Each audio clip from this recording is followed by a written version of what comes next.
Hi everyone, this is RV Saranya. இது south west Tamil. அரசியல் களத்துல அதிகம் பேசப்பட்ட ஒரு கூட்டணினா திமுக காங்கிரஸ் கூட்டணி தான். இந்த கூட்டணி உடையுமா உடையாதா இப்படி பல தகவல்கள் பல செய்திகள் திமுக காங்கிரஸ் கூட்டணி குறித்து வந்தது. ஆனா 28 சட்டமன்ற தொகுதிகள் பிளஸ் ஒரு ராஜ்யசபா சீட் அப்படின்னு திமுக காங்கிரஸ் கூட்டணி முடிவாயிடுச்சு. ஆனா இன்னமுமே அதிமுக பாஜக கூட்டணியில தொகுதி பங்கீடு முடிவாகல. எனவே திமுக காங்கிரஸ் கூட்டணிக்கு அடுத்து இப்ப அதிமுக பாஜக கூட்டணி குறித்த பேச்சு அரசியல் களத்துல கிளம்பி இருக்கு. ஏறக்குறைய ஒரு வருடத்திற்கு முன்பே அதிமுக பாஜக கூட்டணி அமைந்த நிலையில தொகுதி பங்கீடு ஏன் இன்னும் இறுதி செய்யப்படல, எது தடுக்குது அதிமுக பாஜக கூட்டணியில, இந்த வீடியோல பார்க்கலாம். கடந்த 2024 நாடாளுமன்ற தேர்தல் முடிவுதான் அதிமுக பாஜக கூட்டணியை மீண்டும் இணைத்தது. 2026 சட்டமன்ற தேர்தலை நம்ம மீண்டும் இணைந்து போட்டியிட்டால் தான் திமுகவுக்கு டஃப் கொடுக்க முடியும் அப்படின்னு 2 பேருமே அந்த முடிவுக்கு வந்தாங்க. தமிழக பாஜக தலைவர் அண்ணாமலை அதுக்காக மாற்றப்பட்டாரு, நயனா நாகேந்திரனை கொண்டு வந்தாங்க, ஏகப்பட்ட விஷயங்கள் நடந்தது. கிட்டத்தட்ட ஒரு வருடத்திற்கு முன்பாகவே இந்த கூட்டணி இறுதி செய்யப்பட்டது. இவ்வளவு அவசரமாக இந்த கூட்டணியை முடிவு பண்ணியிருக்காங்க, இன்னும் ஒரு வருட காலம் இருக்கிறதுனால ஏகப்பட்ட சிக்கல்கள் குழப்பங்கள் வரலாம் அப்படிங்கிற விமர்சனங்கள் முன்வைக்கப்பட்டது. ஆனாலும் அந்த விமர்சனங்களை எல்லாம் கடந்து இந்த கூட்டணி இறுதி செய்யப்பட்டது. அதற்கு பிறகு அமித்ஷா பலமுறை தமிழ்நாடு வந்திருக்காரு. பிரதமர் மோடி 3 பொதுக்கூட்டங்கள்ல இது வரைக்கும் உரை நிகழ்த்திருக்காரு. இவ்வளவு நடந்தும் அதிமுக பாஜக கூட்டணியில தொகுதி பங்கீடு மட்டும் இன்னும் இறுதி செய்யப்படல.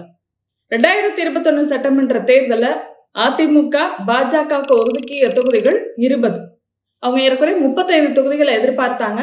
ஆனா அவ்வளவு தொகுதிகளை கொடுக்க முடியாது அப்படின்னு சொல்லி 20 தொகுதிகளை ஒதுக்குனாங்க. அந்த 20ல 4 இடங்கள்ல தான் பாஜக வெற்றி பெற்றது. ஆனா 4 இடங்கள்ல வெற்றி பெற்றதே ஒரு பெரிய விஷயமா பேசப்பட்டது. ஏன்னா பாஜகவுக்கு பெரிய அளவுல இங்க வாக்கு வங்கி கிடையாது, எம்எல்ஏக்கள் சட்டமன்றம் போனதுங்கிறதெல்லாம் பல வருடத்திற்கு முன்பே நடந்த ஒரு விஷயம். அப்படி இருக்கும்போது 2021ல பல வருஷத்துக்கு பிறகு பாஜக சட்டமன்றத்துக்கு அடியெடுத்து வச்சிருக்கு அப்படிங்கறதே ஒரு பெரிய விஷயமா பேசப்பட்டது. இந்த நிலையில 2024 நாடாளுமன்ற தேர்தல அதிமுக பாஜக தனித்து களம் கண்டது. ஏறக்குறைய 11 இடங்கள்ல பாஜக 2ஆம் இடத்திற்கும் அதிமுக 3ஆம் இடத்துக்கும் தள்ளப்பட்டது. அப்போ ஒரு பெரிய கூட்டணி அமைத்திருந்தது பாஜக. 2021ல அதிமுக யார் யாரோட கூட்டணி அமைத்திருந்தாங்களோ அந்த அத்தனை பேரோடையும் 2024 நாடாளுமன்ற தேர்தல பாஜக கூட்டணி அமைத்து களம் கண்டது. 10% அதிகமான வாக்கு வங்கி அவங்க வாங்கியிருந்தாங்க. எனவே வரக்கூடிய 2026 சட்டமன்ற தேர்தல இது நமக்கு கை கொடுக்கும் அப்படின்னு சொல்லி இப்ப அவங்க கேட்கக்கூடிய தொகுதிகள் அப்படின்னு பார்த்தா ஏறக்குறைய 50 தொகுதிகள், 50க்கும் மேற்பட்ட தொகுதிகளை பாஜக எதிர்பார்க்குது அப்படின்னு சொல்றாங்க. 50ல இருந்து 60 தொகுதிகள் எங்களுக்கு வேணும் அப்படிங்கறதா பாஜகவோட நிலைப்பாடு அப்படின்னு சொல்லப்படுது. அவ்வளவு தொகுதிகளுமே பாஜகவுக்கு அப்படின்னு கேட்டா கிடையாது. தங்களோட கூட்டணி வைத்திருக்கக்கூடிய கட்சிகள் இருக்காங்க இல்லையா, ஜி.கே. வாசன் இருக்காரு, டிடிவி தினகரன் இருக்காரு, ஜான் பாண்டியன் இருக்காங்க, இப்படி பல கட்சிகள் பாஜகவோட நேரடியா கூட்டணி வைத்த கட்சிகள். அவங்க எல்லாருக்குமே சேர்த்தே தான் பாஜக சீட் கேட்குது. அதனாலதான் ஏற்குறைய 50ல இருந்து 60 தொகுதிகள் வரைக்கும் அவங்க சீட்டை எதிர்பார்க்கிறாங்க. எங்க கிட்ட நீங்க மொத்தமா சீட்டை கொடுத்துருங்க, நாங்க இவங்களுக்கு எல்லாம் ஒதுக்கீடு பண்ணிக்கிறோம் அப்படிங்கறதா பாஜக சொல்லக்கூடிய விஷயம். ஆனா அதிமுகவுக்கு இது நெருடலாவே இருக்கு. அதிமுக கடந்த முறை திமுக போட்டியிட்டதை விட அதிகமான தொகுதிகளை களம் கண்டாங்க. பாஜகவுக்கு 20 தொகுதிகள் கொடுத்தாங்க, மற்ற பல கட்சிகளுக்கும் இவங்களே தான் தொகுதிகளை ஒதுக்கீடு பண்ணாங்க. அப்படி இருக்கும்போது நாமளே இந்த சீட் ஷேரிங்க பாத்துக்கிட்டா என்ன, எதுக்காக பாஜக கிட்ட இவ்வளவு தொகுதிகளை கொடுக்கணும் அப்படிங்கிற ஒரு கேள்வி அதிமுகவுக்கு இருக்கு. அது மட்டும் இல்ல, பாஜகவுக்கு இவ்வளவு தொகுதிகள் கொடுத்தாச்சு அப்படின்னா அடுத்தது அன்புமணி ராமதாஸ் இருக்காரு, இன்னும் ஒரு சில கட்சிகள் அதிமுகவோட நேரடியாக கூட்டணி அமைத்திருக்கக்கூடிய கட்சிகளும் இருக்கு. அவங்களுக்கெல்லாம் நம்ம சீட்டு ஒதுக்க வேண்டி வரும். அப்படியெல்லாம் பார்த்தா 160க்கும் குறைவான தொகுதிகளை தான் அதிமுக போட்டியிட வேண்டிய ஒரு சூழல் வரும். அதிமுகவை பொறுத்த வரைக்குமே அவங்க சுமார் 160 அல்லது 165 தொகுதிகளை களம் காணணும் அப்படிங்கறதுல உறுதியா இருக்காங்க. இப்ப திமுகவும் அந்த இடத்துக்கு தான் வந்திருக்கு. திமுக போன முறை 170ஐயும் கடந்து அவங்க போட்டியிட்டாங்க. இந்த முறை திமுக அதிகமான கூட்டணி கட்சிகள் இருக்கிறதுனால 160, 165 தொகுதிகள்ல தான் திமுகவால போட்டியிட முடியும். எனவே திமுகவுக்கு நிகரான தொகுதிகள்ல இடங்கள்ல நம்ம போட்டியிடணும் அப்படிங்கறதா அதிமுகவோட ஒரு எண்ணம். எனவே நாமளே சீட்டு ஒவ்வொருத்தருக்கும் ஒதுக்கீடு பண்ணிட்டா பிரச்சனை இருக்காது அப்படிங்கறதா எடப்பாடி பழனிசாமியோட எண்ணம். ஆனா பாஜகவை பொறுத்த வரைக்கும் நாமளே மொத்தமா அதிமுக கிட்ட இருந்து சீட்டு வாங்கி நம்ம தொகுதிகளை ஒதுக்கீடு பண்ணணும், அப்பதான் நாம அதிகமான தொகுதிகளை நமக்கு வச்சுக்க முடியும் அப்படிங்கறதா பாஜகவோட எண்ணமா இருக்கு.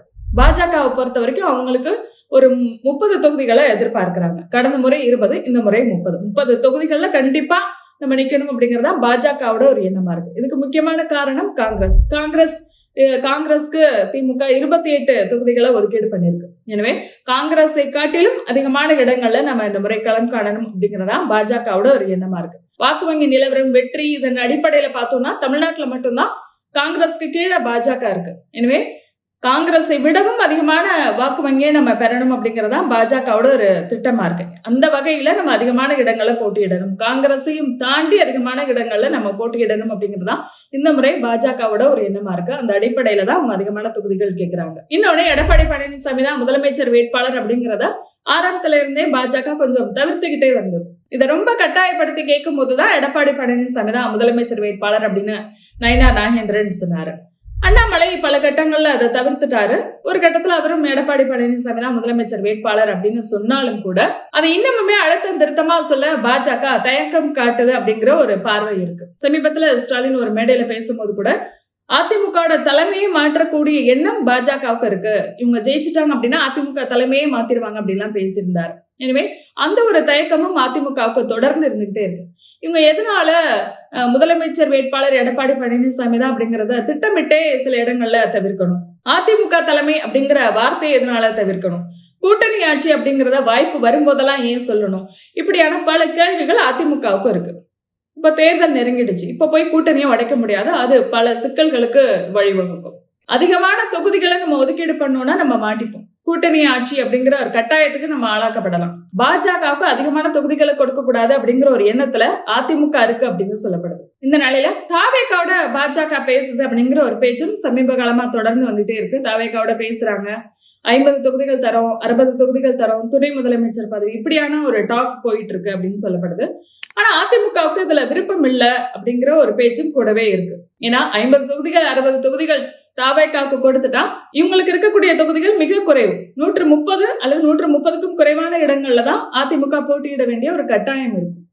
ஒருவேளை நாளைக்கே என்டிஏ கூட்டணி ஜெயிக்குது அப்படின்னா அப்ப கூட்டணி ஆட்சி அமைக்க வேண்டிய கட்டாயத்துக்கு எடப்பாடி பழனிசாமி தள்ளப்படுவார். அதனால தாவேகாவுடன் பாஜக பேசுவதை எடப்பாடி பழனிசாமி விரும்பல அப்படிங்கிற ஒரு பேச்சும் இருக்கு. அதனாலதான் செய்தியாளர் சந்திப்புல கூட நாங்க தாவேகாவோட பேசல, நீங்களா ஏதோ கற்பனை பண்ணிக்காதீங்க அப்படிங்கிற விஷயத்தையும் அவர் தெளிவா சொன்னாரு. அதையே பியூஷ் கோயல் பேசும்போது தாவேகாவோட பேசுறீங்களா அப்படின்னு சொல்லும் போது அந்த கேள்வியை அவர் தவிர்க்கல. இல்ல நாங்க அந்த கட்சியோட பேசல அப்படின்னு அவர் எந்த ஒரு விஷயத்தையும் பதிவு பண்ணல. அதுக்கு மாறா எல்லாரும் வருவாங்க கூட்டணி கட்சிக்கு அப்படின்னு சொல்லியிருந்தாரு. அந்த கருத்தை எல் முருகனும் சொல்லியிருந்தாரு, எல்லாரும் வராங்க அப்படின்னு பேசியிருந்தாரு. எனவே அவங்க தாவேகாவோட பேசுறதை விரும்புறாங்க அல்லது அதை மறுக்கல அப்படிங்கறத நம்ம புரிஞ்சுக்கலாம். திமுக மாதிரி அதிமுகவும் கூட்டணி ஆட்சியெல்லாம் இங்க அமைக்க முடியாது, முதலமைச்சர் வேட்பாளர் நான் தான் அப்படின்னு எடப்பாடி பழனிசாமி தெளிவா சொன்னாலும் அதிமுகவுல இருக்கக்கூடிய 2ஆம் கட்ட தலைவர்கள் இத வாய்ப்பு வரும்போதெல்லாம் செய்தியாளர்கள் சந்திப்புல மேடையில பேசினாலும் கூட இதே கருத்தை பாஜக சொல்ல தயங்குது. அவங்க கூட்டணி ஆட்சியை தான் விரும்புறாங்க, வாய்ப்பு வரும்போதுதான் கூட்டணி ஆட்சி அப்படிங்கறத ஒவ்வொரு முறையும் பதிவு பண்ணிட்டே இருக்காங்க. இந்த தயக்கம் தான் தொகுதி பங்கிட இறுதி செய்வதில் தாமதமாகுது அப்படின்னு சொல்லப்படுது. அதிமுகவை பொறுத்த வரைக்கும் கடந்த முறை பாஜகவுக்கு 20 இடங்கள் கொடுத்தாங்க, இந்த முறை கூடுதலா ஒரு 4 இடங்கள் அல்லது 5 இடங்கள் 25 இடங்கள் வரை கொடுக்கலாம் அப்படிங்கிற ஒரு எண்ணம் அதிமுகவுக்கு இருக்கிறதா சொல்லப்படுது.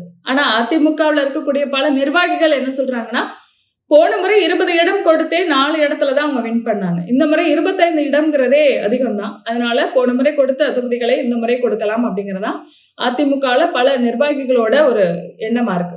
எனவே என்டிஏ கூட்டணி ஜெயிச்சதுன்னா கூட்டணி ஆட்சி அமையுமா அமையாதா அப்படிங்கறதெல்லாம் எடப்பாடி பழனிசாமி எவ்வளவு இடங்களை பாஜகவுக்கு கொடுக்கிறார் என்பதை பொறுத்து அமையும்.